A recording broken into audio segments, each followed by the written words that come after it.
오늘 하나님 말씀은 사도행전 11장 21절에서 26절 말씀입니다. 주의 손이 그들과 함께 하심에 수많은 사람들이 믿고 주께 돌아오더라. 예루살렘 교회가 이 사람들의 소문을 듣고 바나바를 안디옥까지 보내니 그가 이르러 하나님의 은혜를 보고 기뻐하여 모든 사람에게 굳건한 마음으로 주와 함께 머물러 있으라 권하니 바나바는 착한 사람이요 성령과 믿음이 충만한 사람이라. 이에 큰 무리가 주께 더하여지더라. 바나바가 사울을 찾으러 다소에 가서 만나매 안디옥에 데리고 와서 둘이 교회에 1년간 모여 있어 큰 무리를 가르쳤고 제자들이 안디옥에서 비로소 그리스도인이라 일컬음을 받게 되었더라. 아멘. 여러분, 지구상의 인류를 둘로 나눈다면 어떻게 나누면 좋을까요? 구약시대에는 이렇게 나눌 수 있었습니다. 아브라함의 후손과 이방인. 그러니까 아브라함의 후손은 나중에 이스라엘이라고 불리게 되고요. 이스라엘은 아브라함의 후손이요 하나님의 언약 백성이었고 그 밖에는 다 외인입니다. 바깥 사람입니다. 하나님은 이스라엘이 인류 구원의 그 구심점 역할을 하기를 기대하셨습니다. 그러나 그들은 감당치 못했죠. 드디어 독생자께서 오셨고 십자가로 모든 문턱을 헐어버리십니다. 이제는 누구든지 예수 믿으면 하나님의 백성이 되는 길이 열리게 된 겁니다. 그래서 예수님은 내가 곧 그 길이라고 말씀을 하셨습니다. 그래서 유대인이나 헬라인이나 남자나 여자나 상관없이 다 그리스도 안에서 하나라는 말씀이 선포되기 시작했습니다. 즉 구원의 기회 앞에서 온 인류가 다 평등하다는 말이죠. 이스라엘이 아니라 교회 안에 들어오면 누구나 다 하나님 백성이 되는 것입니다. 여러분 믿으시죠? 아멘. 자, 본문은 바로 그 교회가 생기는 즈음에 굉장히 중요한 사건들을 다루고 있습니다. 사도행전은 예루살렘의 첫 교회가 출범했음을 기록하고 있죠. 승천하시는 예수님과 작별한 사람들이 한 장소에 모였고 주로 예수의 제자들과 추종자들입니다. 그들은 거기서 기도하다가 성령에 임하시는 전무후무한 체험을 하게 되죠. 그들을 주축으로 해서 예루살렘 교회라고 하는 이 공동체가 발생을 하게 됩니다. 이게 지상 1호 교회입니다. 물론 그 구성원은 100% 유대인입니다. 이해되시죠? 100% 유대인, 아브라함의 후손들이죠. 즉 유대인 중에 예수를 믿는 사람들이 예루살렘 교회를 형성한 거예요. 그런데 하나님의 원 계획은 뭐죠? 저들 유대인뿐만 아니라 모든 민족, 모든 나라가 다 구원에 이르기를 원하시는 것입니다. 그런 관점으로 보면 예루살렘에서 막 출발한 이 유대인 교회가 정말 아슬아슬해요. 저들은 과연 그 역할을 할 수 있을까? 저들은 여하의 자신들의 교회의 문을 열고 복음을 온 세상에 전파할 수 있을까? 그래서 모든 이방인들을 받아들일 수 있을까? 왜 이런 염려를 하죠? 아직도 그들의 마음속에는 하나님의 구원 은총이란 자기들, 즉 선민에게만 있다는 생각이 남아 있었기 때문에요. 자, 그런데 여러분, 하나님의 열심은 누구도 말릴 수가 없습니다. 예루살렘에서 약 500km나 떨어진 곳에 한 교회가 탄생한 거예요. 안디옥 교회입니다. 이방 땅 안디옥 교회. 성경은 지명에 따라서 그들을 안디옥 교회라고 명명을 합니다. 자, 당시 안디옥은 로마 제국 내의 3대 도시 중 하나입니다. 그러니까 로마, 알렉산드리아, 그리고 안디옥. 이 안디옥이라는 이름은 로마 황제의 아버지 안디오코스를 기념하여 명명한 것이에요. 이런 인간 통치자의 권세를 기리는 그 안디옥에 예수 복음이 들어가게 되었다는 사실이죠. 즉 만왕의 왕이신 예수 그리스도를 전하는 세계 선교의 전초기지가 되는 것이죠. 이건 참 충격적인 얘기입니다. 그런데 우리가 사도행전을 살펴보면 하나님은 이 안디옥 교회가 13장에서 사도행전 13장에서 탄생되기 위해서 그 앞부터 차곡차곡 준비해 오셨구나를 알게 됩니다. 9장에 보면 장차 안디옥 교회에서 일할 사울이 회심해요. 유대인이요 바리새인인 이 사람이 빗나간 열심으로 교회를 박해할 때 그런 그가 길에서 예수님을 만나게 되죠. 회심하죠. 그리고 10장에 가보면 가이사랴의 고넬료 집에 성령이 임하시는 역사가 나타납니다. 마치 예루살렘 다락방의 체험과 비슷해요. 이른바 이방인의 오순절이 거기서 터진 거죠. 그리고 11장에 와보면 저 예루살렘 본부에서는 이 가이사랴에서 이방인들의 성령 받음을 인정하게 되는 장면이 있습니다. 여러분 보십시오.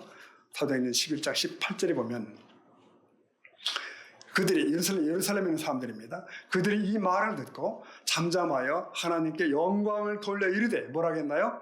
그러면 하나님께서 이방인에게도 주셨다. 네, 그러니까 예루살렘에서 사도들이 고넬료의 성령 사건을 전해 듣고는 반복하는 겁니다. 아, 하나님이 이방인에게도 회개를 허락하시네. 그러므로 예루살렘 교회가 이방의 신자들을 공식적으로 인정하게 됩니다. 저들도 우리와 같은 성령을 받고 우리와 같은 백성이 되었도다. 하나님 백성이 되었도다. 라고 선언하는 거예요. 여러분 이건 참 놀라운 일입니다. 예. 왜죠? 아브라함 이후로 그들이 그렇게 고집해왔던 선민주의를 포기하는 순간이에요. 그들의 속마음에는 좀 떨떠름함이 남아있지만 그래도 하나님이 하신 일을 부인할 수는 없잖아요. 자, 이와 같은 여러 과정들이 있고서 이방인 중심의 안디옥 교회가 탄생하게 된 겁니다. 이제 이 사도행전 13장에 등장하는 이 안디옥 교회는 사도행전의 교회사의 중심에 서게 됩니다.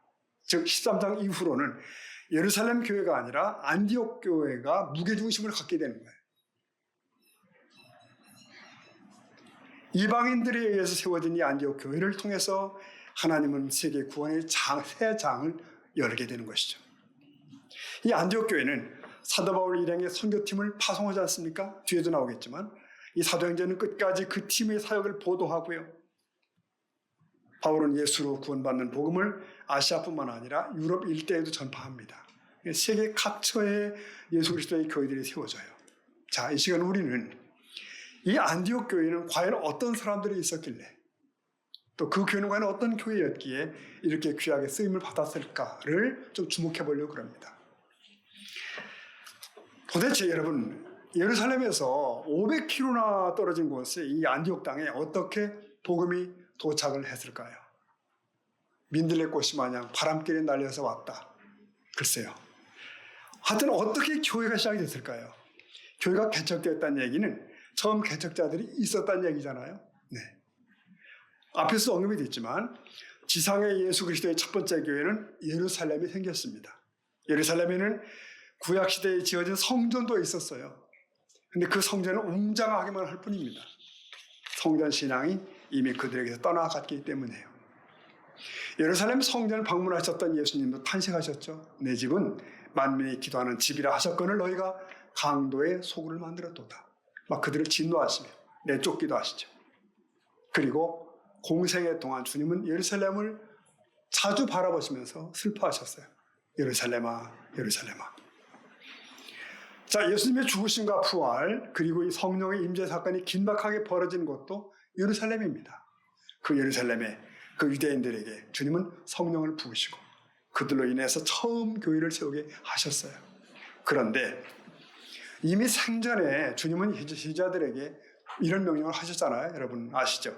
1장 8절 보면 주님 말씀하시기를 오직 성령이 너희에게 임하시면 다 같이 너희가 권능을 받고 예루살렘과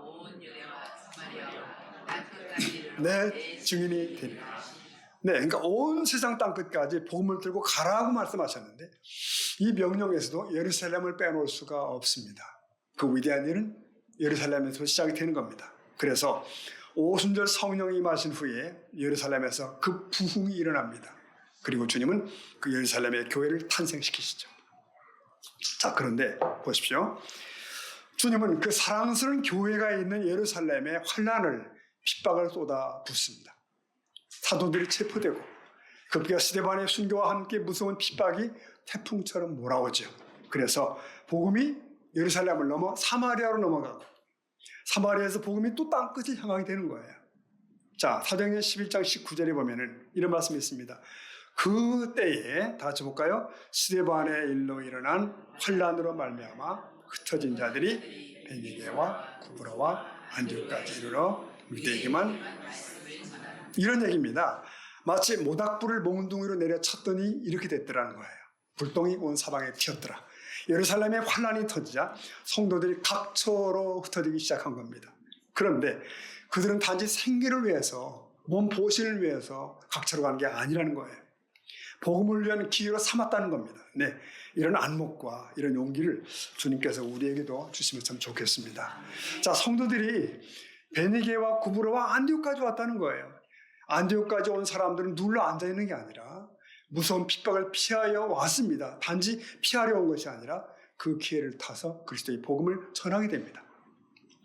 여러분, 우리는 그냥 거기에 교회가 생겼는가 봐 이렇게 생각할지 몰라도 성경은 분명히 얘기합니다. 그때에 스데반의 일로 일어난 환란으로 말미암아 흩어진 자들이 왔다는 거예요. 그들이 왔다는 겁니다.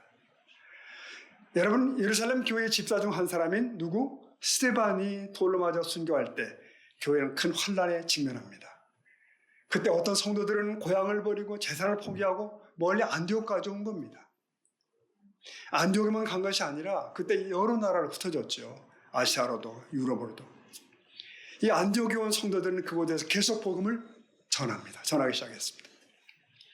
그들은 예수 때문에 잃어버린 것이 많았지만 그 때문에 낙심하지 않았습니다. 오히려 새 생명의 구원을 주시는 주의 은혜를 감사하며 거기에 교회를 세우는 거예요. 그렇습니다. 여러분, 바람을 탄 돛단배가 더 힘차게 날아가는 것처럼 산 믿음의 성도들은 환란 가운데 새 역사를 만드는 줄로 믿습니다. 우리도 그럴 수 있습니다. 그들은 스데반 집사의 핍박과 순교를 알고 있어요. 그들은 그걸 목격했을 수도 있어요. 영광스러운 표정으로 순교하는 현장을 가슴에 담고 있을 수도 있습니다. 만일 예루살렘에 핍박이 없었다면 그들도 주님 여기가 좋사오니 하고 거기서 아마 울타리에 쌓고 주저앉아 있을 수 있는 겁니다. 네, 그럴 수 있죠. 그러나 하나님은 교회라는 울타리 안에 우리가 성도들이 안주하기를 원치 않았습니다. 그 이상이 있어요. 그래서 교회는 모이는 곳이 교회지만 실상 나아가기 위해서 모이는 거죠. 안디옥 교회의 출발의 씨앗에는 복음으로 인한 핍박이라는 DNA가 있습니다. 복음으로 인한 핍박, 환난. 핍박을 도주의 기회로 삼은 것이 아니라 더 큰 사명의 기회로 삼았던 사람들이 안디옥 교회 사람들입니다. 여러분, 우리 한국 교회의 부흥에도 수많은 환난의 역사와 질곡들이 있지요. 특히 일제시대의 순환, 많은 순교 열전을 만들어냈잖아요. 주기철 목사님 비롯해서. 또 6.25 전쟁의 고통은 한국교회를 쭉정이가 아닌 알곡으로서의 신앙 공동체를 만들 수 있었습니다. 안디옥 지역에 온 사람들은 그리스도의 고난의 증인들이죠. 사실 모든 교회는 고통과 함께, 희생과 함께 세워집니다. 분명히 우리 세수만교회도 거슬러 올라가면 그 개척 초기에 그런 고통이, 희생이 있었을 거예요. 여러분, 만일 우리가 복음을 지키기 위해 환난을 당한다면 피할 이유가 없다는 것이죠. 교회 나옴을 지키기 위해 어려움을 만난다면 더 당당히 만날 필요가 있다는 것입니다. 여러분, 고난을 알고 고난을 이겨나가는, 그래서 안디옥 교회가 가장 놀라운 그 특징 같은 그 장점을 우리도 움켜쥘 수 있기를 축복합니다.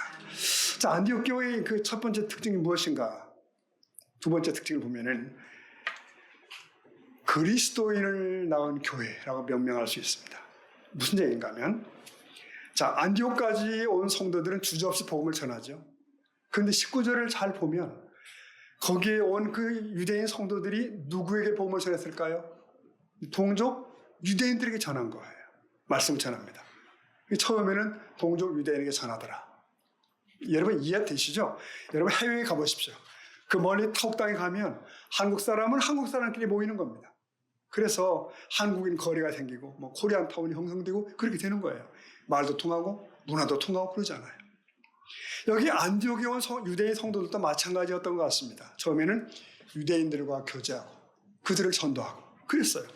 그러다가 마음 뜨거운 어떤 성도들은 여기서 멈출 수 없다. 그래서 헬라인에게도 전도를 해본 거예요. 지역 주민들에게 전하자. 근데 여러분 그러자 저들이 놀랍게 그 복음을 받아들인 거예요. 복음을 받아들여요. 그래서 안디옥 교회가 생기게 된 겁니다. 자, 11장 21절 보면 읽어볼까요? 시작. 주의 손이 그들과 함께 하심에. 여러분 여기서 주의 손이 함께 하시다, 이거 구약에 종종 나오는 구약식 표현이죠. 하나님의 능력이 함께한다, 그런 구약적 표현입니다. 그래서 그들이 이방인 전도가 하나님의 능력과 함께 전개되었더라는 표현이에요. 오늘 우리 교회의 행진에도 주의 손이 함께하기를 소원합니다. 아멘. 그 결과가 뭐죠? 그 결과가 말씀 그대로 수단 사람들이 믿고 주께 돌아오더라. 그러니까 이방인들이 예수를 주로 믿고 돌아왔다는 거예요. 그러니까 매 주일마다 새신자 환영 순서를 가졌다라는 겁니다. 이 생각만 해도 가슴이 떨리죠. 자, 주목할 것은 이 안디옥 교회에 이런 그 부흥의 소식이 퍼져나가, 소문이 뉴스가 된 겁니다.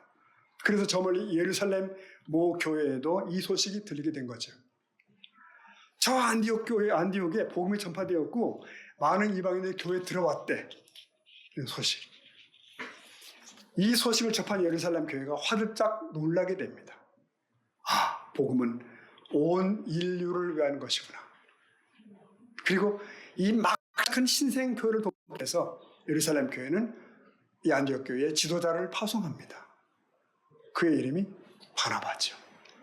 아시죠? 바나바. 네. 바나바는 잘 준비된 사람이에요. 준비되면 주께 쓰신다. 거죠. 그는 유대인이었지만 출생을 유대 땅에서 한 게 아니라 지중해 구부로 하면서 출생합니다. 일단 출생적으로 그는 열려 있어요. 열린 마음으로 준비된 사람이에요. 그런 그를 예루살렘 교회는 여러 인종들이 섞여 있는 도시 안디옥으로 파송을 한 거죠. 그 결과가 뭐죠?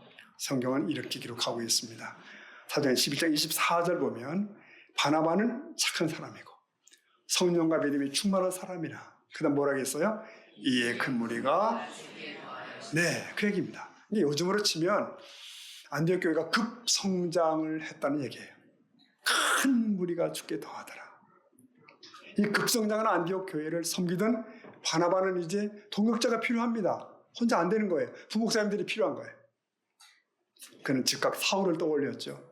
사울. 굉장히 중요한 장면이죠. 당시 사울은 예수께 회심은 했지만 아직도 고향 다소에 머물러 있습니다. 귀한 자원인데 묻혀있는 경우가 있잖아요. 근데 그 사울을 끄집어내는 이 안목의 이게 뭐예요? 바나바를 우리가 주목해야 돼요. 11장 25절 보면 바나바가 사울을 찾으러 어디 가죠? 다소는 바울의 고향이죠. 여기서 찾으러 가서라고는 말은 원문을 살펴보면 한 집 한 집 물어서 찾다, 그런 뜻이에요. 열심히 찾아내다. 찾기 쉽지 않았던 것 같아요. 사울은 주께서 몇 년 전에 다메섹 도상에서 부르신 일꾼이었지만 여전히 다소에 머물러 있었습니다. 왜? 자신은 아직 준비가 덜 되었다고 생각하고 있는 거예요. 그런데 바나바님이 등장한 거예요. 바나바는 다소를 샅샅이 뒤져가지고 함께 헌신할 그 사람 사울을 끄집어낸 거죠. 드디어 바나바는 사울을 데리고 와서 함께 사역을 펼칩니다. 그 결과가 뭐죠? 이에 큰 무리가 주께 더하여지더라. 그렇게 된 거 아니에요? 이 교회 교인의 숫자가 늘었다는 얘기는 양적으로 성장했다는 얘기인데, 그런데 그들은 이렇게 양적으로 외적으로만 성장한 게 아니에요. 왜? 내적으로도 성장을 한 게 분명합니다. 여기 교인 한 사람 한 사람이 온전한 예수의 제자로 성숙했다는 거예요. 이 사실을 어떻게 증명할 수 있죠? 그 뒤에 보니까 나오잖아요. 그들의 호칭이 바뀌었더라는 거예요. 11장 26절 1년간 모여있어 큰 무리를 가르쳤고, 그 다음 읽어볼까요? 제자들이 안디옥에서 비로소 그리스도인이라 일컬음을, 여기 주목할 것은 이겁니다. 비로소 그리스도인. 그러니까 안디옥 교인들에게, 안디옥 성도들에게 새 이름이 주어진 거예요. 그리스도인. 원래 이 말은 그리스도께 속한 자들, 또 그리스도의 완전한 추종자들 뭐 이런 뜻입니다. 아무한테나 주는 이름 아니에요. 여러분 그 당시에 로마 황제 시저의 군인들을 시저인이라고 불렸다는 기록이 있습니다. 이제 안디옥에 있던 신자들은 그리스도를 따르는 자예요. 그리스도의 군인 맞습니다. 성도들이 이런 표현을 거절하지 않았던 것은 그들이 정말로 그리스도의 군사로 전신갑주를 입었기 때문일 거예요. 처음에 그 호칭은 경멸의 뜻이었어요. 멸시의 뉘앙스. 하나의 호칭은 점차 영광스럽고 복된 이름으로 쓰이게 됩니다.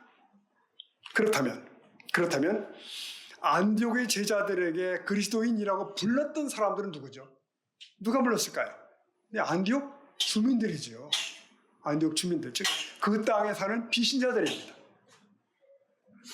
예수가 그리스도임을 믿고 늘 그저 입만 열면 그리스도에 대한 말을 하는 이 사람들은 그들은 그리스도인이라고 부른 거예요. 그리고 이 호칭은 여러분 더 이상 저들이 유대 교인들과는 구별되는 사람들이라는 뜻도 포함되어 있습니다. 이 당시로서는 이 명칭이 매우 중요한 의미를 갖거든요. 왜냐하면 이는 안디옥의 신자들이 더 이상 유대교의 한 종파가 아니라는 것을 드러내는 거예요. 유대교와 구별되는 완전히 새로운 신앙 공동체로 인정받게 된 겁니다. 그리스도인. 여러분, 이 그리스도인이라는 말은 성경에 3번 나옵니다. 아무리 열심히 찾아도 3번 이상 없어요. 딱 3번. 이 칭호는 예수 그리스도를 따르고 있는 제자들을 바라보던 안디옥 주민들이 손수 지어준 명칭이에요. 즉 세상 사람들이 안디옥 교인들을 향해서 그리스도인들, 크리스찬이라고 불렀습니다.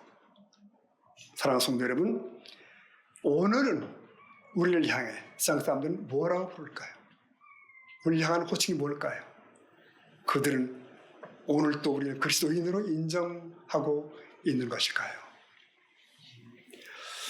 자, 처음에는 이게 조롱, 야유성으로 불려졌는데 이 명칭이 후대에는 존귀한 이름으로 바뀌게 돼요. 베드로전서 말씀 보면 4장 16절에 이렇게 말씀하죠. 자, 읽어볼까요? 시작. 만일 그리스도인으로 고난을 받으면 말고 지금 사도 베드로께서 말씀하시는 거예요. 고난받는 당대의 성도들을 향해서 너희가 그리스도인으로서 고난받으면 부끄러워 말고 그 이름으로 하나님께 영광을 돌려라. 부끄러워 말라. 오히려 영광이라 외치고 있는 것입니다. 사랑하는 성도 여러분, 오늘 내가 예수 믿는 사람이라는 사실, 내가 신자라는 사실이 부끄럽지 않은 당당한 저와 여러분 될 수 있기를 축복합니다. 우리가 주님을 시인하면 주께서 우리를 시인하실 줄로 믿습니다.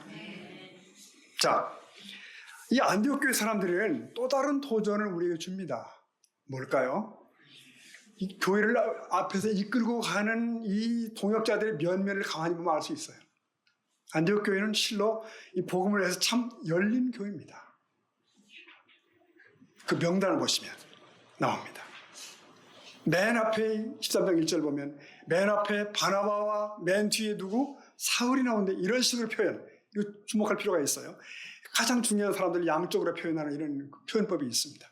자, 1절을 보면 이렇게 돼 있죠. 안디옥 교회에 선자들과 교사들이 있으니 읽어봅니다. 시작. 곧 바나바와 니게로 하는 시몬과 군인 사람 루교와 분노와 헤롯의 젖동생 마나인과 자, 여기서 말하는 선지자는 그리스도께 관한 말씀을 선포하고 성도를 교육하는 사람들, 오늘로 말하면 그죠, 목사나 교사 뭐 이런 직분이겠죠. 여기 언급된 이들이 5명입니다. 이들은 말씀을 선포하고 가르치는 사역을 함께 했던 동역자들이에요 지금. 그런데 여러분, 이들 5명의 지도자들은 출신지가 다르고 배경이 다르고 심지어 민족도 다르고 그래요. 바나바는 구브로섬 출신이에요. 원래 제주도처럼 구브로입니다.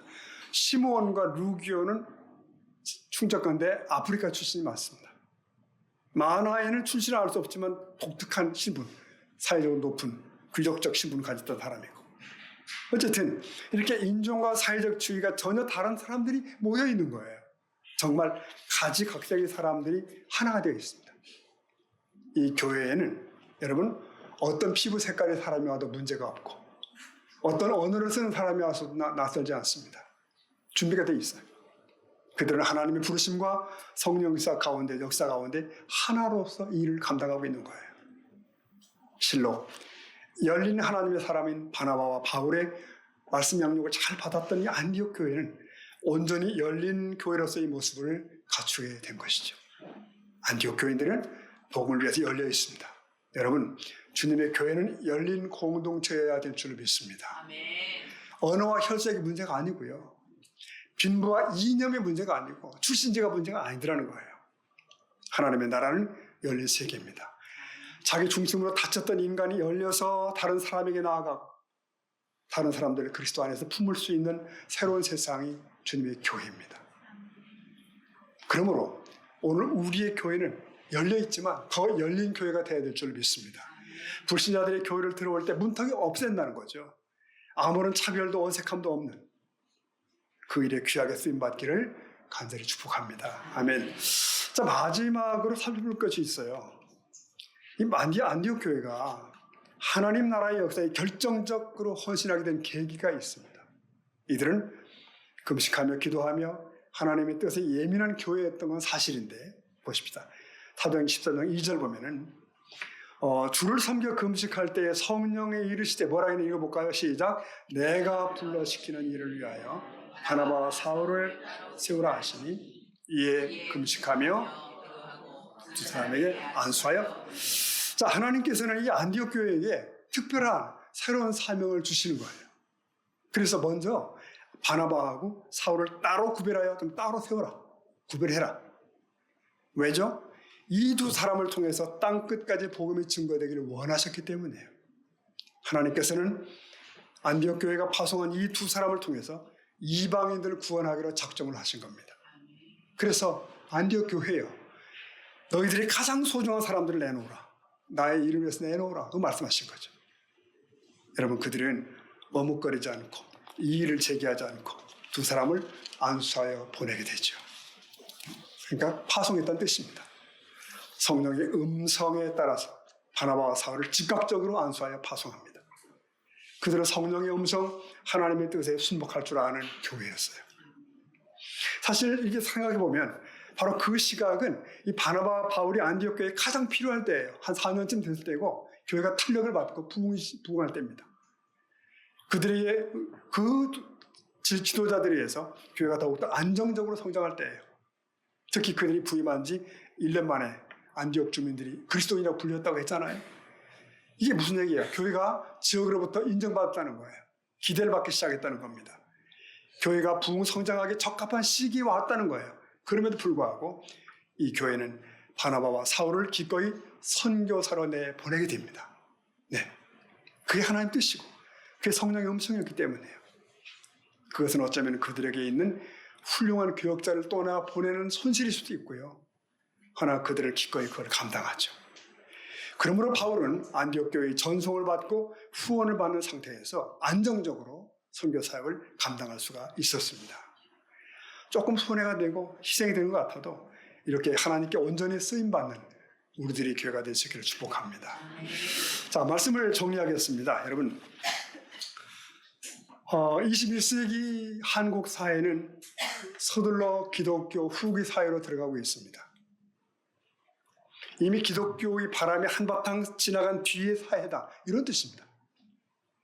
그런 사회는 기독교에 별로 기대를 걸지 않습니다. 사람들은 교인들에 대해서도 별로 신용을 하지 않게 됩니다. 자, 그러나 메마른 물질 사회가 될수록 사실 인간의 내면에는 진리와 영혼에 대한 목마름이 있습니다. 네, 그게 있습니다. 문제는 어떻게 우리가 복음의 그 가치를 살아낼 수 있겠냐는 것입니다. 구한말 우리 한반도 조선 땅에 복음이 들어왔죠. 교회 나가는 사람들은 미신을 버렸고 조상제사를 타파하고 그랬습니다. 당시 사람들은 교인들을 비난하고 또 비웃고 핍박했죠. 그때 불리던 호칭 중에 예수쟁이지 않습니까? 여러분 아시잖아요, 예수쟁이. 저기 예수쟁이 온다. 만내 예수쟁이요. 이렇게 되는 건가? 안디옥에서는 그리스도인, 우리나라에서는 예수쟁이. 예수쟁이는 예수를 믿는 사람을 낮잡아 이르는 말이었어요. 하지만 예수쟁이라고 불리워도 그렇게 싫어하지는 않았습니다. 왜요? 아무에게나 그렇게 부르지 않기 때문에. 그래도 진짜 예수 믿는 사람들에게만 예수쟁이라는 이름이 붙었던 거예요. 돌아보면 저희 부친은 이제 농촌의 예수쟁이였습니다. 근데 그런 얘기를 들은 기억이 있어요. 주일이 되면 아무래도 논번기에도 교인들 교회로 갑니다. 논둑길을 지나 들길을 지나서 교회로 가요. 그러노라면 막 논에 엎드려 뭐 이렇게 김 메고 그러던 사람들이 고개를 들고 고함을 지르는 거예요. 예수장에 간다. 예수장이. 저희 부친 함자가 이자 종자 철자거든요. 이자 종자 철자. 이 직구진 사람들이 그렇게 외쳤대요. 종쳐라. 종쳐라. 그러니까 교회 가서 종치면 밥을 주나 떡을 주나 그랬다는 거죠. 근데 그렇게 비웃던 사람들은 훗날 보면 둘 중 하나랍니다. 끝내 그렇게 비웃고 살다 죽은 사람들도 있고, 누구는 자기도 예수 믿고 후손들도 다 예수쟁이가 된 사람들이 많다는 거예요. 네, 그런 겁니다, 바로. 여러분, 얼치기가 문제입니다. 얼치기. 참 예수쟁이가 되면 복이 있는 줄로 믿습니다. 현세와 내세의 복이 있어요. 내가 나를 일컫는 말도 중요하지만 남들이 나를 뭐라 부르냐는 더 중요하지 않습니까? 내가 나를 좋은 사람이야라고 부른다고 해도 주위 사람들이 나쁜 사람이야 하면 이건 수치예요. 저들이 우리를 예수쟁이라고 불러야 되는 것입니다. 사랑하는 성도 여러분, 우리 새소망 교회도 안디옥 교회처럼 사용되면 좋겠습니다. 하나님의 역사의 길이 남으면 참 좋겠습니다.